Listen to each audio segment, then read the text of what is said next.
Good afternoon, everyone. We're going to give everyone another minute or so to join the panel discussion, and we'll get started in just a moment.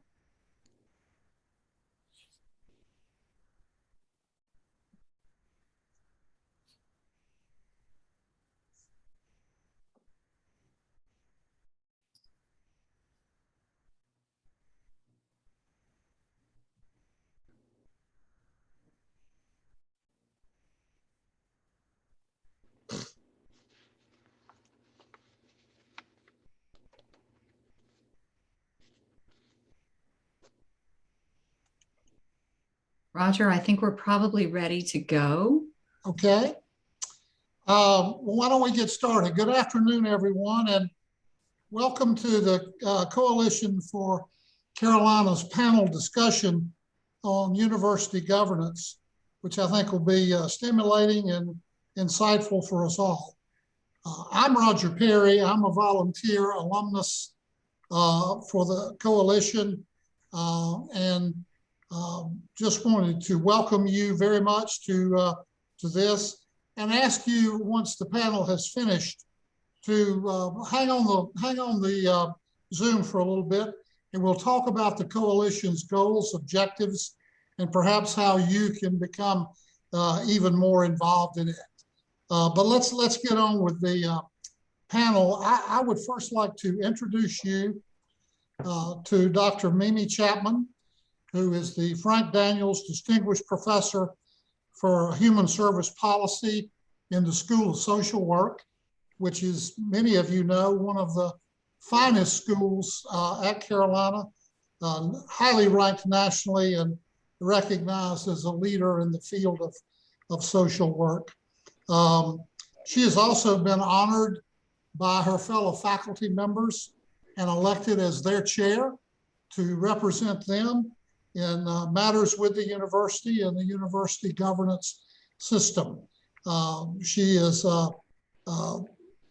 majorly responsible for the creation of the Coalition. Last year, she wrote a very poignant article in the Daily Tar Heel calling for an organization of faculty, students, and volunteers to coalesce around concerns and issues related to what seemed to be a growing overreach by the Board of Trustees and the Board of Governors, perhaps directed and led by the legislature, certainly the Senate portion of the legislature. So without further ado, let me introduce Mimi to you to get started. Mimi? Roger, thank you. That's such a kind introduction, and I appreciate everyone who is participating on this panel. I want to say a special thank you to Emma Battle for all of her work in coordinating something like this. It is not easy, so very much appreciate all of that work that goes into something like this behind the scenes. I want to introduce you to our panel and then turn it over. Moderating the panel will be former Chancellor James Moeser, or Chancellor Emeritus, probably more is a better title for him. And he served as Chancellor between 2008 and 2013 at Carolina. He has also been, he has served in an interim role with Carolina Performing Arts, and I assumed many other leadership roles within our campus, and we're grateful for his participation today. Next is Mr. Paul Fulton, who is a former dean of our business school, and before that, the president of the Sara Lee Corporation. He was dean of the business school from 1994 to 1998. He is also a former member of the UNC Chapel Hill Board of Trustees and the UNC System Board of Governors. So a very experienced person. Chancellor Holden Thorp is also joining us. Chancellor Thorp was the chancellor from 2008 to 2013. He went on to be the provost at Washington University, and then, and most recently, is the editor of the esteemed journal Science. So we are delighted to have Chancellor Thorp with us as well. Finally, we want to welcome Dr. Belle Wheelan, who is the director of the Southern Association of Colleges and Schools, the Commission on Colleges. She is the former Secretary of Education for the state of Virginia from 2002 to 2005. It is her role to oversee, to ensure that colleges are free and universities are free from political interference to do their work. So we're very grateful for her for taking time out of her day to be with us. And at this time, I'll turn it over to Chancellor Moeser. Thank you very much, Mimi. And first of all, I want to just thank everyone who signed up for this webinar and for joining the coalition. I think what the coalition is doing is really important, and I just want to underscore the importance of your being here. I looked at the list of participants as you were signing on, and I saw many, many old friends, and I'm sure Holden did too. People who love this university, who love Carolina, and who love North Carolina, and who are vital to us. And really strong supporters of what we do and what we are, and why we are. As I thought about today, I was thinking back about my time as when I was chancellor from 2000 to 2008, and one of the things I realized is that I never knew quite exactly what political party a particular board member subscribed to, whether he was even a member of, he or she was a member of a party. I remember once a conversation with one of my best board chairs, Tim Burnett, and I said to him, Tim, I thought you were a Republican. And he said, whatever gave you that idea? I'm not a Republican. I'm not sure exactly what Tim's party affiliation was, if he had one, but the point is that with both trustees and board of governors members, I was more concerned about their affiliation with an institution or a region of the state than ever. That I was never concerned about their political affiliation. To say that governance in North Carolina was essentially nonpartisan. And now today it's very partisan and very political, and that's a corruption in my view.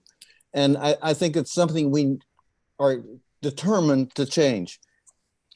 So I'll just give you a few examples of this. And I've written a long paper, which is available on the website. And the basic point of my paper is that political interference has always been an issue in our whole history. It's been a history in the 19th, in the 18th century, the 19th century, and all of the 20th century.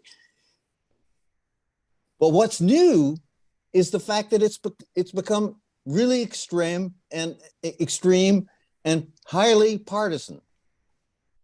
And that's a new wrinkle. And that's something that concerns all of us.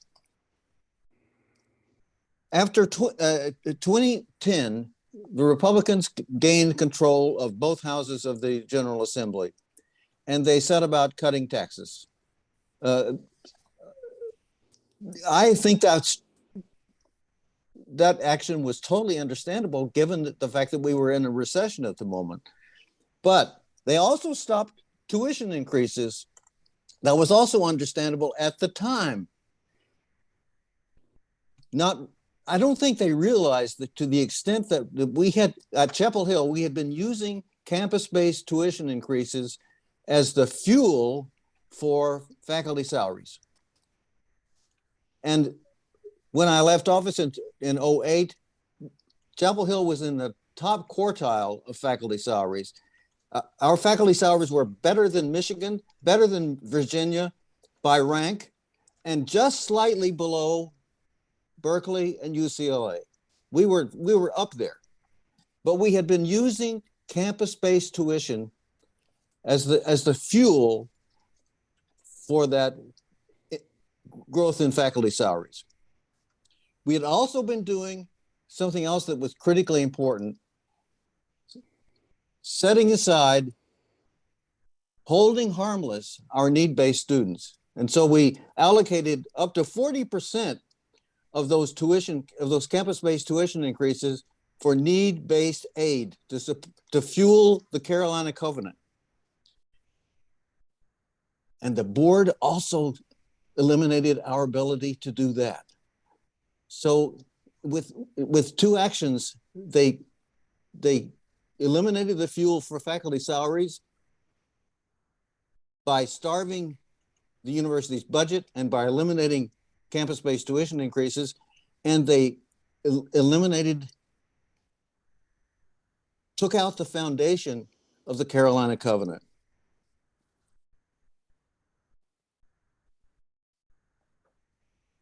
In 2015, I'm just going to tick off now some negative actions that the BOG took.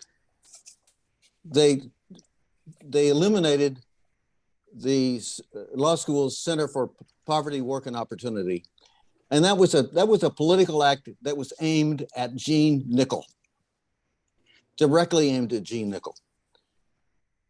In 2016, they fired the president of the system, Tom Ross, whose only sin was that he was a Democrat. In 2016, later that year, Roy Cooper was elected governor. The governor had traditionally, since 1971, when the system was formed, the governor was empowered to appoint 4 of the 13 trustees on each of the UNC system campuses. And that allowed us to have national trustees, which were really critical to our fundraising. Right after Cooper was elected, the General Assembly took away that power and gave it to the majority leader of the Senate and the Speaker of the House.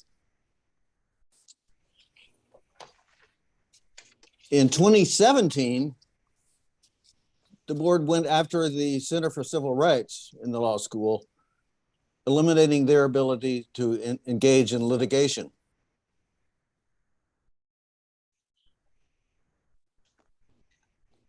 And we all know the case of Nicole Hannah-Jones, the Board of Trustees, obvious reluctance, clear reluctance to award tenure notwithstanding a unanimous faculty support for the award of tenure. This became a national embarrassment for UNC, and the rest is history. James, should we bring in some of our other folks? Yes, I think it's time. Okay. I've probably expressed enough of a litany of abuses and excesses. I want to yield now to my successor, Holden Thorp, who followed me in 2008. Thanks, James. It's great to be with all of you. And as James said, it's wonderful to see all these names on the list here. Wonderful to be with you all. I've had a great time since I saw some of you in St. Louis and in Washington, D.C., as Mimi said. I've been watching everything that's going on in Chapel Hill, and I'm very worried about a lot of the things that have been happening. I guess I'll just make a couple of points, one of which is having gone from the very complicated system that I worked in Chapel Hill to a private university that has one board that meets 4 times a year and a very well-respected chancellor who had their confidence. It's amazing how much more work you can get done when you're not trying to deal with 13 people on the board of trustees, 32 people on the board of governors, and system president at least, that you have to run every single thing by before you can do anything. People say a lot about, well, universities don't get things done very quickly. Well, when you have, forget the politics for a second, when you have a system as complicated as the one in North Carolina, it's no wonder nobody can get anything done. They're spending all their time working all of these people. And when I went to a system where the first time we had to do anything, I said to the chancellor, you know, of course I had all the details worked out. I said, can we really do this? He goes, sure. I said, what if the board doesn't like it? He said, they'll tell me next year during my performance evaluation. And I said, well, they tell me that same thing. And he goes, no, I'm doing your performance evaluation. You work for me. And it was just amazing how much work we got done. Incredible. Of course, we also had a lot more money to rate everybody, and we gave faculty a 3% raise every year, no matter what. So it was a very different life. I had a ball in St. Louis, and we did a lot of important things. I think the other thing about the political situation, I mean, it certainly is true that there were plenty of Democratic politics going on when I was the chancellor. I'm the person who knew Tony Rand longer than anyone on this call. I've known him since I was 5, because my dad gave him his first job, and he was a political warrior of the highest order. And a lot of that was good for the university and good for the Thorp family. So he's a special friend of mine. You know, I think what seems to have changed to me is that there's this constant process of trying to pretend like things that are obviously political are not. You know, I wish a lot of the folks who are doing what they were doing are saying, look, we won the election, we get to do this stuff. Then we could have a debate about whether their political policies are the best, like you would in any political situation. Now, it's easy for me to say, I'm an opinion columnist. It's no secret that I'm a Democrat. But boy, there's a lot of time being wasted. You know, it gets back to whether the university can do anything. There's a lot of time being wasted arguing over whether something's political or not when it obviously is. So I look forward to debating this and many other things. And for all of you who do so much for Carolina, thank you, because it's an important place, and America doesn't work without the University of North Carolina. Thank you, Holden. Let's pass the torch on to Paul Fulton. Thank you, James, and I'm glad to be here today to share some thoughts on governance, and welcome everyone who's joined us, and thank you for coming. You know, first, I'm a firm believer that our university is this state's greatest asset. I know a lot of other people that would agree with that. But today, as you've heard a little bit already, our universities tell a very complicated story with world-class highs, and we certainly have a number of those, but we also have some dominating headline lows. And in recent years, the turmoil has risen sharply. The UNC system its reputation has been tarnished. Good leaders have left our campuses, and our campuses have been upended and distracted. So to me, it leaves us with one really central question. How can the UNC system provide stability and leadership that empowers, and I mean empowers, not distracts, the leaders at our campus level where the real work is really being done? Put differently, how can we improve governance? Higher Ed Works recently conducted a series to begin this discussion on governance. And this series featured state and national leaders. They included 2 former North Carolina governors, one Democrat and one a Republican, a sitting US Senator who's also a Republican, former presidents and chancellors from the UNC system, business leaders from across the state, and education leaders from across the state and nation. Now, as a group, these people came down to 2 basic issues or problems facing our university regarding governance. Number 1 is an over-politicization of our governing boards. Number 2, the selection process for our governing boards, and the 2 are definitely connected. So here are a few of the suggestions from these prominent leaders. First, from Don Flo, a prominent Winston-Salem businessman and leader, and I quote Don, "For decades, the UNC system has achieved excellence because of great leaders. But good leaders need an environment and a structure that supports them. They need a governance structure that enables visionary planning as well as bold action. To their credit now, our state leaders for a long time have pushed and supported our university in transformative ways. A recent one is the new NC Promise, which is a bold experiment with a $500 semester tuition, and it's almost becoming a national model. All of this builds on years of support that has built our university system into what it is today. Graduation rates are now 8 points higher than the national average. Enrollment is the highest it's ever been. But in spite of the good news, as I said, there's plenty of it, Don Flo says we're seeing troubling distractions and high turnover among its top leadership, and that's purely unacceptable. The risk undermining the good work happening across the system. It is time for the legislature to build on the many accomplishments they've had about a university to seek to improve our governance level. And then Flo continues, we must look at the selection process. If it is not depoliticized, the UNC system will be significantly and permanently diminished.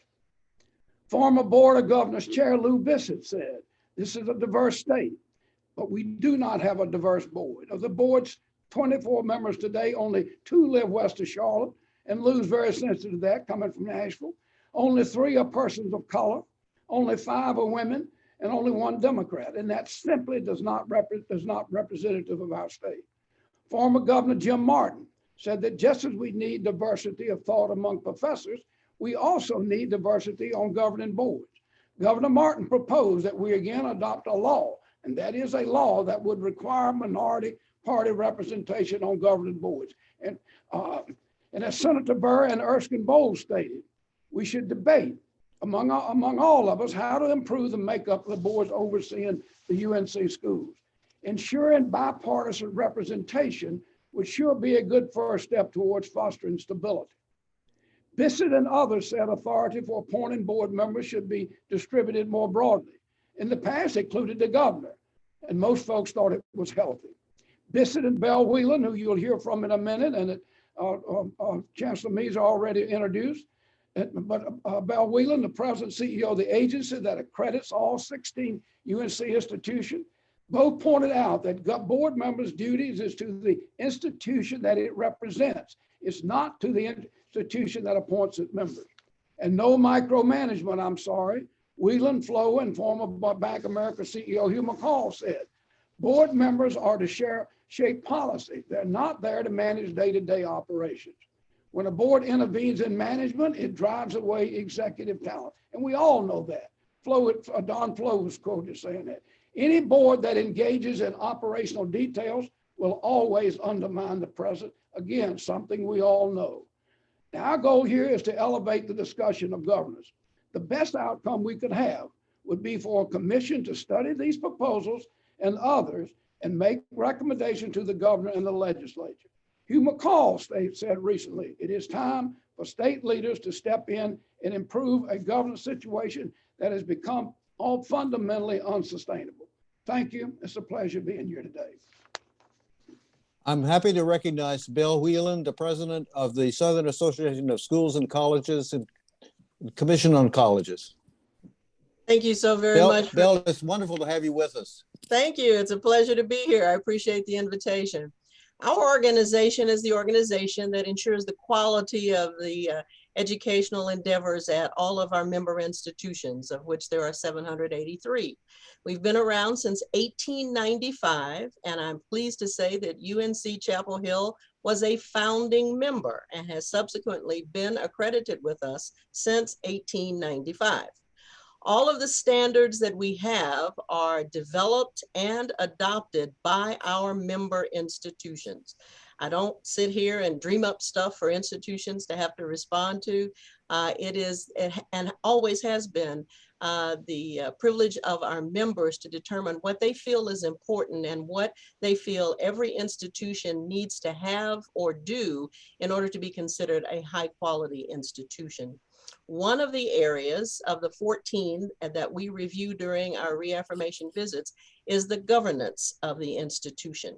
We tell our board members there are 3 things we expect them to do. We expect them to make policy. They are the policy making part of the organization to hire, regularly evaluate, and if necessary, fire the CEO, only the CEO, not the other employees. We believe that the other employees work for the president or chancellor, whatever the term is, and that that CEO is the employee of the board. And then the third thing is to oversee the fiduciary parts of the budget of the institution to make sure there's enough money to keep the institution running. We are a continuous improvement organization and have been since day one. We want the public to feel good that the institution has indeed demonstrated that it is in compliance with a set of external standards that somebody else other than them has decided that they are good stuff and are doing good stuff. And we also serve as the gatekeeper for federal financial aid. So the hammer, if you will, or the carrot since 1955 has been, if you want to keep federal financial aid, then you'll stay accredited.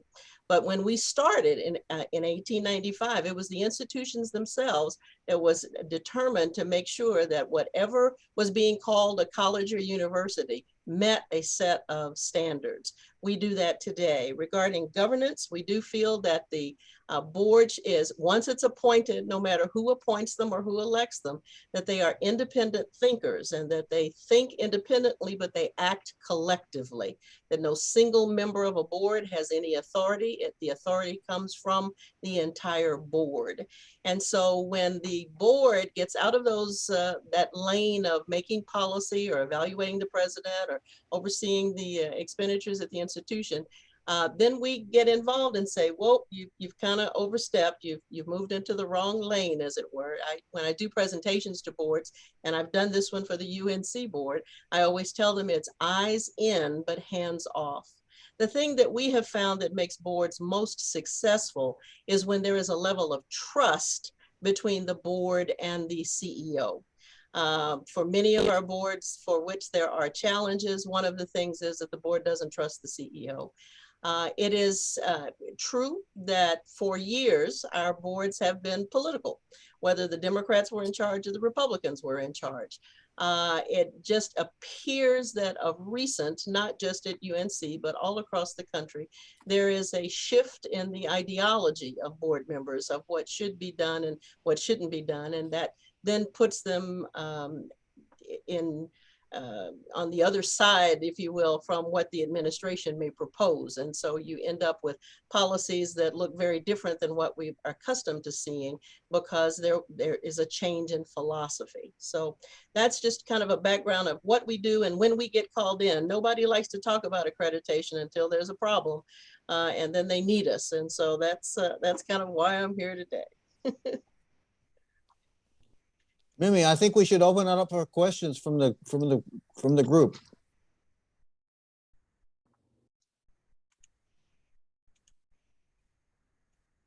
Please feel free to put questions and comments into the chat. I had a question, maybe to start us off, for Dr. Wheelan. Can you tell us when you said that it is the board's place to make policy? Sometimes there are policies that are in and of themselves quite a departure from what's been done in the past. Mm-hmm. How do we understand that kind of activity and whether that crosses a line or for you or in whatever way? You're not always going to like the policies that a board puts in place in any organization. Mm-hmm. And so it's no different in institutions of higher education. Generally, policies come from the institution to the board as opposed to the other way around. So if there is a tenure policy, for example, that would be drafted by faculty sent through the administrative structure and then brought to the board, as opposed to the board saying, here's the policy we want. There's conversation involved with the people who will be impacted by it before it's ever put into place. I'm not saying that UNC did that. I just use that as an example. The ultimate authority for the policy is the board, but the legwork behind it and the rationale for it and all the conversations as to what we should put in and what we can sell and what we can't sell and what's in the best interest of the institution is done behind the scenes and then brought to the board. I have a question for Dr. Wheelan. Belle, can you cite states where governance is really working well? Sure. I don't, yes, I can. I think it's working well in Texas. We have boards that are structured much like the UNC system is, where there's a system board and they delegate some of their authority to other layers of governance, as it were, like to the Board of Trustees. The University of Texas system is like that. Texas A&M systems like that. University of Houston system is like that. And there is an understanding, of the role of the board and the role of the administration. And they tend to behave, whether they're Republicans or Democrats in office. Those boards I've had very few problems with. In Virginia, one of the things that, when I was Secretary of Education under Mark Warner, one of the things that he did was to try to take the politicization out of board appointments. There was a lot of criticism that, you're only putting in the people who gave you money when you were running, and what about the rest of us, kind of thing. And oftentimes women and minorities are not among the bunch who give money to political campaigns. And so they historically had not been represented on boards. So he put in a separate committee that was not was an ad hoc appointment for people who were maybe alums of the institution, but who actually matched board members with the skill sets that were needed by the board. So that it wasn't just political repayment, but it was, if an institution needed, someone with financial acumen, then they tried to put somebody with a finance background on the board. If it was a group that had construction projects going on, then he would try to put an architect or a builder on the board. So he would try to match the needs of the institution with the board, as opposed to just folks he knew politically. That kind of thing has worked in other states as well. It works more with appointed boards than elected boards. Elected boards tend to be more of a popularity contest and who you can sell in your own district kind of thing. But the bottom line is, it doesn't matter how you're appointed, but you need to work together, and that the institution needs to be put first. The needs of the institution put first, not the needs of the General Assembly, not the needs of the governor, not the needs, of my child who's not a student there, but the needs of the institution. And we expect the board to protect the institution. I'm going to bring in, I just want to, there are a couple of questions that I think we can talk about pretty quickly. There's one that asks about, would board orientation help new members understand their roles? Could it be a lack of understanding when they overreach, which I think is a great question. My understanding is that there is fairly extensive board orientation, at least at North Carolina campuses. And perhaps that's required. Dr. Wheelan, before I have been to the board orientation for UNC. They smiled politely and then went on and did what they wanted to do.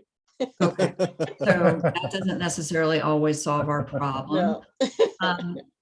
Professor Casson asks, Dr. Wheelan, what have you found to be the most effective way for university communities to bring about change in governance? Yeah, it's difficult, and it gets to be more and more difficult because of the politicization of what's going on. One of the things that I think works well is for folks in the community to let the appointment organization, in this case the General Assembly, know that they'd like to serve on the board. Send them resumes of people that you think are qualified. Make sure that they have opportunities to meet those people. When you invite the Board of Governors to the campus, have those people around so that they can talk with them and see that they don't bite, that they really do share some ideologies, even though they may be women or they may be people of color, they may live on the west side of the state. That they're not just in their own inner circle. Sometimes it's just that they don't know, who else is out there other than the people that they know. But, to constantly, it's a constant educational process, and everybody, knows the legislators, at least in their area. to take care of that. That works well in other places. The Chapel Hill Board is selected by the Board of Governors, and 4 members of that board are selected by the General Assembly. But recently, the Chancellor of UNC and the outgoing Board of Trustees submitted a list of nominees to the Board of Governors, and all of those suggestions were rejected. I wouldn't let that stop me. I would keep trying. Right on. Because then what you have is an organization like the Coalition for Carolina that says, we've given you 55 resumes, you've turned them all down. Help us understand why. Right. And make them accountable. Okay, I'm trying to go through these. There was a question in there, can I credit the General Assembly? No, thank you. Okay. Let's see, there's a question about what kinds of board actions actually might affect accreditation. I mean, can you give us examples that would really? It depends on the policies of the university. Okay, we have some institutions that where the board has given itself the authority in their policies to approve all the C-suite staff, so that they have final approval over the vice presidents and the provost, for example. Other institutions accept that the CEO is their employee and leave it up to that CEO. I tell them, if you hire a president and things are going on that you don't like, it's not appropriate for you to go around the president to call on the CFO and say, why aren't you doing such and such? You hired the president. If you don't like it, fire the president. But it accomplishes nothing to not follow that chain of command, as it were. Just like I tell the presidents, you need to go to your board chair if there's something that the board's doing that is in conflict with the way you are accustomed to doing business or you think should be done, because it's the board chair who then monitors the board, not the president. That would be like, your child trying to tell you what to do since, you're the parent, kind of thing. But that's one of those things. One of the others is more of it has to do with a lack of knowledge of the finances. For example, our board has started to take institutions to task, if you will, or take the boards to task when the institution's in financial trouble, because the boards have the fiduciary responsibility for the institution. And if the institution's in financial trouble, the board should know about it. And we have found out that in many cases, the board was not aware of, what was going on, kind of thing. We have conflicts of interest, for example. I'm, persona non grata in one of our states because I raised the issue of a candidate for a presidency who was also on the board that was making the decision about who became the president. That conflict of interest would get our attention, for example. Those kinds of things are the things that more often than not will get us there. Thank you. There's another question asking, and I would like to, maybe hear from our former chancellors on this. Do you believe that UNC's problem right now is one of trust or one of differing philosophies? That's a good question. I think it's both. I think it's trust and differing philosophies. Yeah, I agree. I think that there's no question there's been a change of philosophy. I was there when the change happened because I was the chancellor in 2010 when we had the election. And, the politicians who were helping the university before that were mostly doing things that we liked. They didn't just do things that we liked. I always tell the story. By no means. I always tell the story of Mark Basnight putting it in the budget bill that I was going to go out to the Pamlico Sound and build a wind farm. He was a big environmentalist. He trusted the university, and he wanted me, who's barely ever had a wrench in his hand in his life, to oversee the construction of a wind farm in the Pamlico Sound. we did figure out how to hire somebody to do it, but it certainly wasn't in the wheelhouse of the University of North Carolina to do such a thing. But he was trying to do the right thing for the environment, and we have plenty of environmentalists. Unfortunately, no wind, but we have plenty of environmentalists who wanted to do that. So it is true that, I always say, well, when the Democrats were in power, they made me do things that I didn't really want to do. But then when the Republicans were in power, they made me stop doing things that I really, really did want to do. And the second one is way worse. That's just all there is to it. Not being able, being asked about teaching an honest version of American history or evolution, climate change. These are questions that the university should never even have to answer. And That's that is what has eroded the trust. Because if we can't believe that the people who are supporting us want us to go find the truth, then how are we supposed to do what it is that we signed up to do? That speaks to a question or a comment question. Communication has often been a challenge in educating the public as to the important role that science plays in many facets of society. To what extent is politicization, micromanagement of the university a communication issue?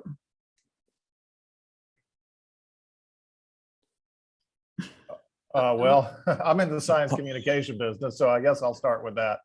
Thank you.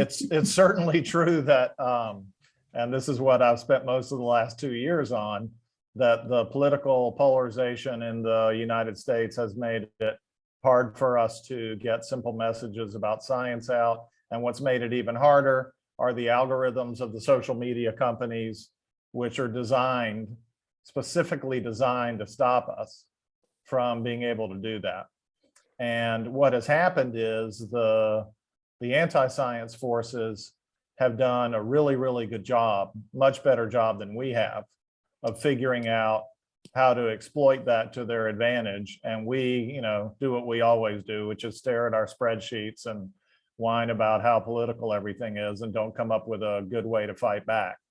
And I think the folks who are more actively in public higher education than I am right now could comment on, those very same forces are probably making it hard to communicate what the university is doing right now. The fact that masks and vaccines have become politicized is endemic of the problem that we have. I think the values have also changed. The cost of tuition has gone up to a point that people are beginning to question the value of higher education. We're not seeing an increase in the number of jobs that people get as a result of that education. And so people are saying, why am I even going there? On top of the shift in the conservative to the conservative thinking. And it's difficult for many folks, like me, who've been in higher ed forever, to shift their own thinking back toward a middle. And instead of going from far left to middle, we went from far left to far right. And we're trying to find a way to get back to middle in our ideologies. And until we do that, it's going to be uncomfortable having governing boards that are very conservative and faculty and staff and administrators who tend to be more liberal. Not liberal, far left, capital L, but at least less conservative than is out there right now. Here's a question that maybe Paul would like to address. And that is, do you think that it's time, several people have asked this question in different ways, do you think it's time for the governor to appoint a bipartisan commission on governance for the UNC system? Paul, can you hear me?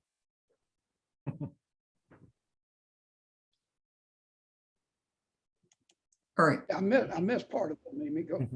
Oh, sure. So do you think that it's time for Governor Cooper to appoint a bipartisan commission on governance of the UNC system to examine the current model we have, whether it's working as it's intended, whether it needs tweaks, what other models are like?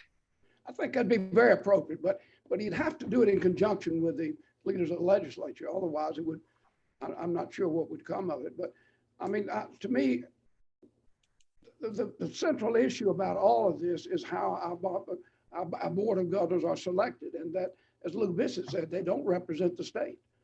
They're not represent the state. They're not diverse in any way you would look at. So I think how they're appointed would be a really positive step in addressing some of the concerns we have. And the governor could certainly issue that, but he'd have to get Senator Berger and Speaker Moore involved, or otherwise, I don't know whether it would be effective or not. It should come from the three of them, probably.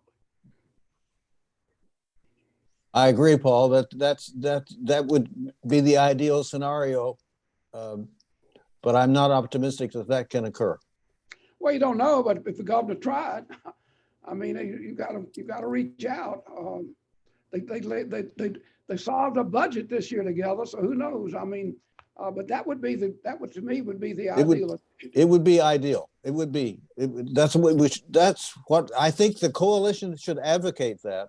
And Paul, you certainly have an army of well-placed, highly placed citizens that are advocating that very thing. That's right. That's true. One of the things I have found is that faculty tend to listen to faculty, and staff listen to staff, and students listen to students. If you had Republicans in the coalition who could talk with the Republicans in the legislature, about their concern about that you share, that might go a little further than having a Democratic governor try to tell a Republican legislature what they should be doing. Just a thought. Well, speaking of faculty, there is a question from Professor Muller, and he reports that the faculty was recently told by UNC leadership, and I think he's referring to a recent faculty council meeting, that it's important for the faculty to get in alignment with our governing boards. And he's wondering if any of the panelists would comment on that perspective. I'm not sure what that means. Yeah, and I mean, Lord knows the administration's in an impossible situation, and in my opinion, they're doing a great job. They have all my support. I know not everybody can see that, but for those of us who know how hard it is, and it's way harder now. It is. Thanks to all of them, and to you, Mimi, for being willing to try to figure out how to do all this. The faculty is not going to get in alignment with the Board of Governors. They weren't in the alignment with the Board of Governors when we had Democrats. They weren't there. I used to say to the WashU, even though we were able to get a lot of things done and it was very rational and all that, we had conservative trustees who didn't appreciate all of our ideology. But what I used to tell them was, look, I'm the chief academic officer. I'm the leader of the faculty. You pay me to be able to tell you when something's going to work and when it isn't with the faculty. And you also pay me to build up enough political capital so that when something really important happens and we need to get people on board, I can go out to the precincts and get it done. And,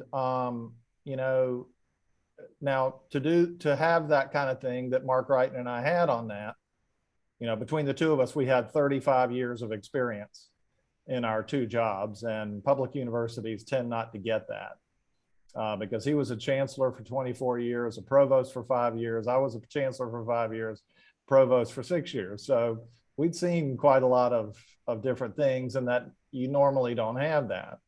But, that's again why tying everybody up with all of these machinations, stops you from being able to have a rational approach to all this, as Dr. Wheelan has been describing, where the chancellor can work the board and the provost can work the faculty, and then you can decide, when you're going to spend political capital on things and when you're going to build some up with which group. And if there's chaos, you can't make those decisions in a rational way. I think there's a feeling that there's no compromise anywhere. There's no way to compromise that. And that's not just on your Board of Governors. That's a national phenomenon. I mean, look at the way our own House and Senate at the national levels working. It's so partisan at this particular point.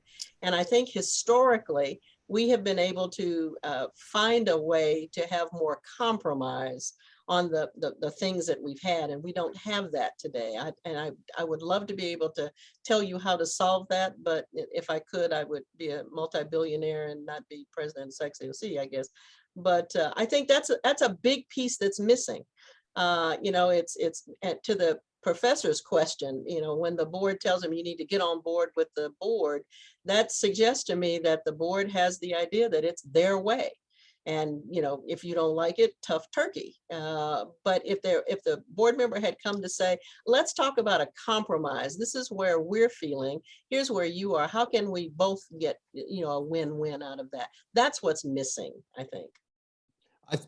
You're right, absolutely, Belle. And I just want to say that what we are experiencing in North Carolina is not unique to this state. It's happening in a lot of states. So it's not just us. I mean, I wrote a pretty tough piece about Florida that most people have seen, and yeah, in my opinion, that it may be even worse there. So, and Georgia and South Carolina. I want to bring this question in from Sally Shooping Russell, who talks about, and you addressed this to some degree, Dr. Wheelan, but you had said that typically you see it where the policies are sort of growing from the institution up and they're brought to the board, or that there is at least a fair amount of dialogue. In some cases, we've seen sort of the opposite, where a policy is created with, at least from my vantage point, with very little consultation, if any.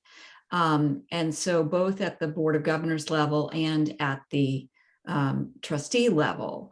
So when policies are sort of created in these top-down ways, is there, how does your organization see that? And what would you advise us to do about that?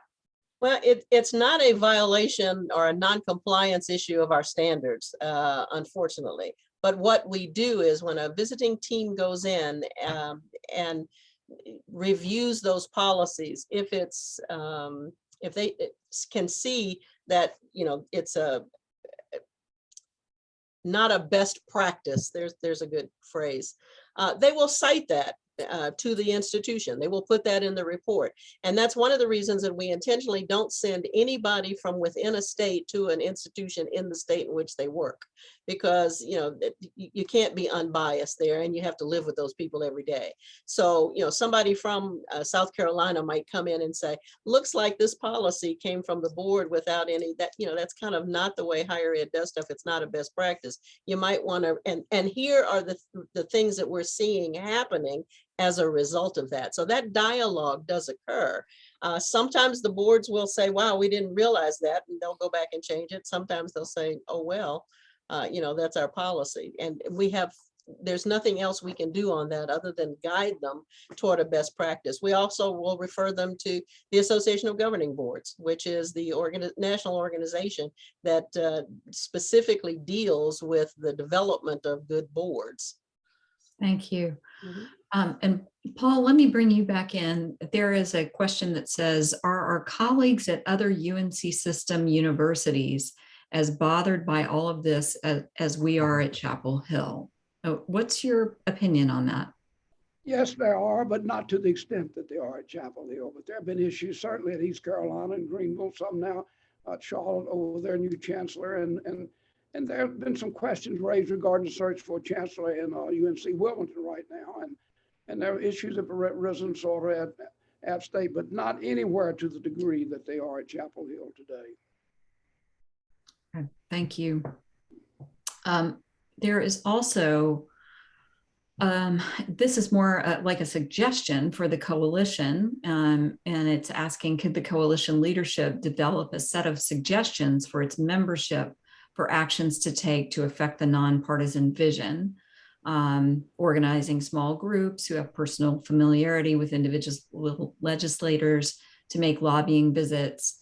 Are there things we could do to register opinions that could create more dialogue by the BOT and the BOG, which I think is a really great suggestion and something that we need to take back and think about how to do.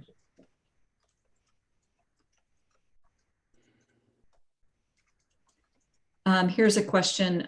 Do you believe the average Carolina alum understands the harm and potential harm occurring now? Alums are the best grassroots group for impact if they understand. I don't think that's the reason we're having this webinar today, is to help inform our alumni base and donor base about this issue. I think that might be a good moment to bring Roger Perry back into the conversation. Roger, are you there? Can you join us? Yes, thank you, Mimi. We promised you folks that we'd try to get you out of this in an hour. Thank you for being a part of it. I hope you have found it as informative and interesting as I have. If I may take a few minutes, let me talk a little bit about the coalition and what our objectives are, and with your input, what they can become. I think our concern and worry is that this government and leadership overreach by these appointed boards are going to do harm to the university. We think that Carolina is probably as good or better at what it does than it's ever been in its history. I think by any measure, we have the best faculty we've ever had.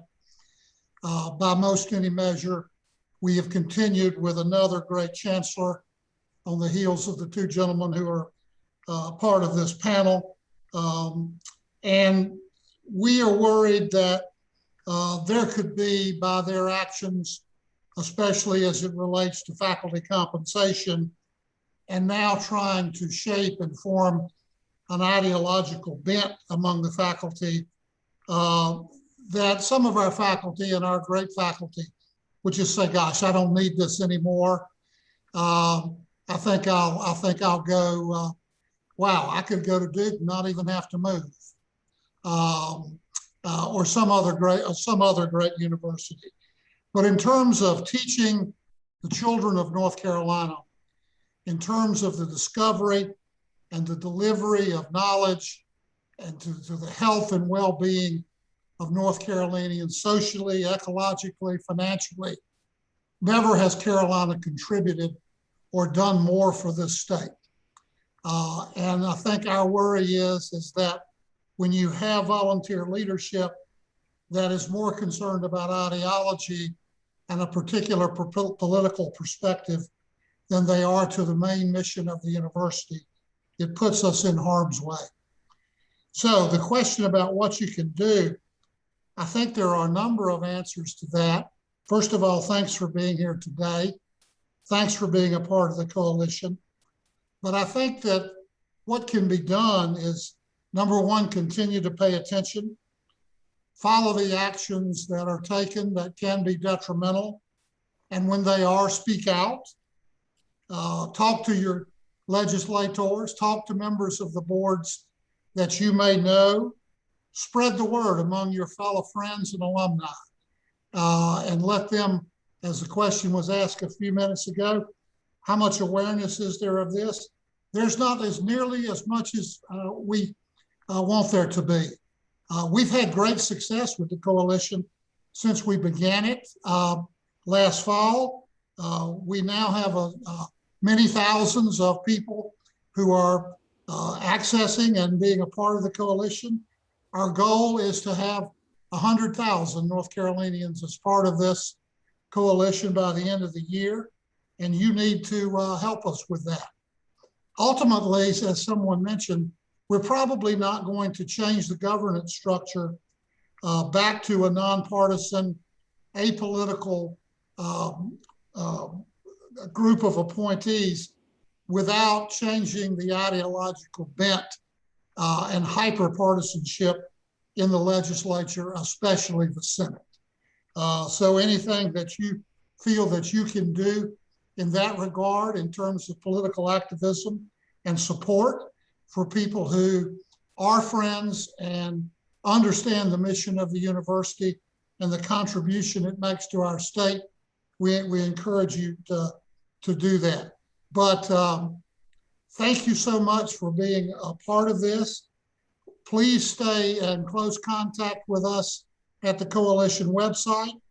We'll be contacting you often directly with emails when things happen. And we will be holding a number of these types of webinars or panel discussions quite periodically, quite frequently in the next coming months. Thank you all very much for this. Thank you very much to the panel, Belle, James, Holden, Paul, Mimi, an outstanding panel discussion, and thank you for that. Thank you all for being here. Hark the sound. Goodbye. Hark the sound. Thank you, everyone. Bye.